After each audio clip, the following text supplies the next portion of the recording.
Alright, here's your class live prep for your project on Reconstruction. What I have here is a funny little news clipping of Reconstruction era.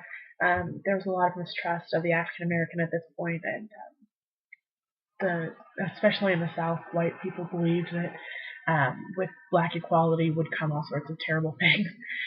We know that not to be true now, but there was a lot of resistance to this concept of Reconstruction and rebuilding the South in a way that was pro-African American.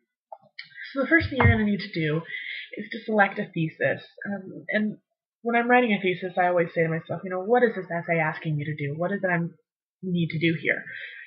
For this particular project, you need to write 3 reasons why Reconstruction failed. So this is pretty simple. Your thesis can be super short and just say, Reconstruction was a complex time in American history, and there are 3 major reasons that Reconstruction failed.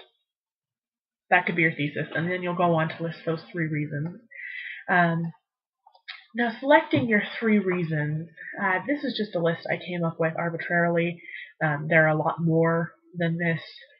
This is just a short, simple list. So what I have here is the acceptance of the KKK. Initially, the KKK was banned as a terrorist organization, but the federal government later recanted on that and accepted the KKK. The disbanding of the Freedmen's Bureau. The Freedmen's Bureau was a group designed to help the newly freed African Americans assimilate into a free lifestyle. This was later disbanded by the government. The declaring of the Civil Rights Act of 1875 as unconstitutional. The Civil Rights Act of 1875 granted a myriad of rights to African Americans with the hope of establishing equality. It was later found unconstitutional by the Supreme Court.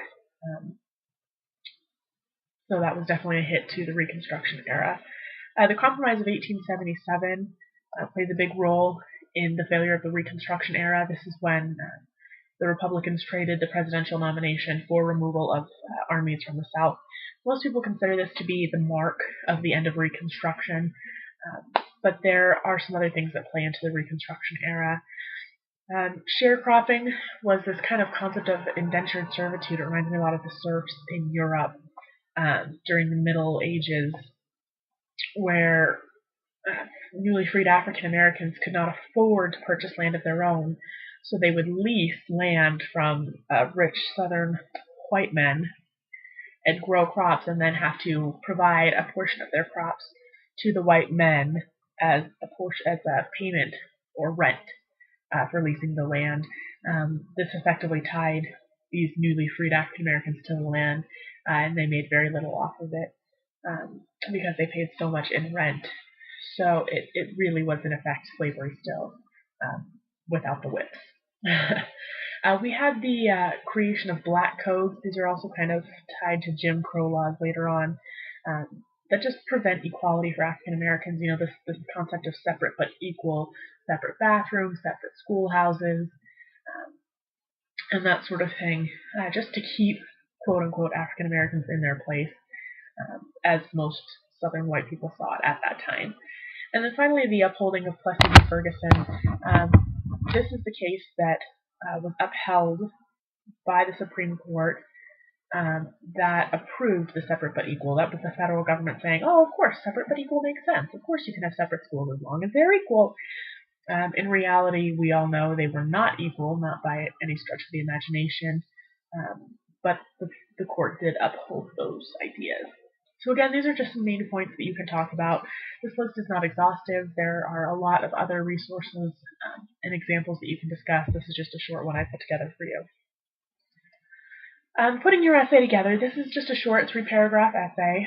Please remember that a paragraph is 5 to 7 sentences, so your essay should be at least 15 sentences in 3 paragraphs, at least. And there's a lot you can say about each of these items that you're talking about and how they contributed to the fall of Reconstruction. So in your first paragraph, you're going to state your thesis, your main points, and then explain the first one. It's pretty simple. Just explain how it led to the failure of Reconstruction, and you're going to repeat that kind of outline for each of your paragraphs. This is the topic I'm going to talk about. Here's how it contributed to the failure of Reconstruction. This is what it all meant. So it should be pretty quick, pretty simple for you to write this. And then finally, just some finishing touches. Please indent your paragraphs. Nothing terrifies me more than seeing one big blob of text and being told it's multiple paragraphs when it's not. So please indent. You need to cite your sources. I'm pretty confident that you will be utilizing outside research. Please cite your sources. Remember not to copy and paste the information you're finding, but to put it in your own words. And reread your writing. Reread it out loud. Have a friend reread it out loud to you. Have a parent reread it. Have somebody reread your writing. If you need to send it to me to have me reread it or proofread it, I'm more than happy to. Remember that when you're writing these essays that your goal is to prove what you know. If your essay doesn't prove that you have a clear understanding of why these 3 items led to the failure of reconstruction, then you need to rewrite. We ask you to do these assignments to prove that you know something, and if your assignment doesn't prove that you know it, then you haven't completed the assignment. So keep that in mind. Prove what you know. If you have any questions or concerns, give me a shout. Otherwise, I'll be seeing you in class.